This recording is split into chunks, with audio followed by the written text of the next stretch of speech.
Hello guys! Andito tayo ngayon para bisitahin natin yung puntod ni Victor Noir. Siya po ay napakasikat ng kanyang puntod dito dahil binibisita ng kung sino-sino mga turista iba't ibang bansa guys. So, tayo dyan sa Pilipinas dahil hindi natin mabisita, bibisitahin natin siya guys, okay? Let's go na, tara! Ito ni Victor Noir. Ito ang isa sa sikat na punto dito sa Paris guys dahil nakikita nyo guys, o diba? Mayroon siyang bulb, okay?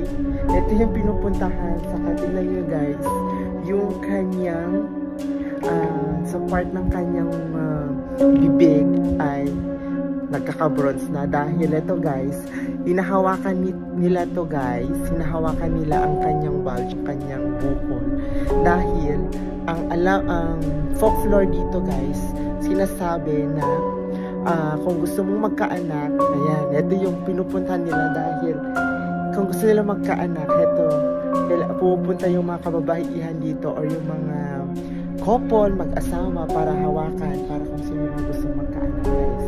Tapos yung mga babae naman guys, hinahalikan yung kanyang bibig. Ayan. O di kaya yung mga gusto pong magka-boyfriend, magka-girlfriend, pinupunta nila dito para hawakan ang kanyang buhok. Ayan, heto guys. So napakasikat niya dito guys. Mas sikat pa siya sa punto niya kesa nung siya ay nabubuhay. Ayan. Siya po si Victor Noir guys. Ayan, hawakan natin. Baka sa swertehin din tayo. Let's go!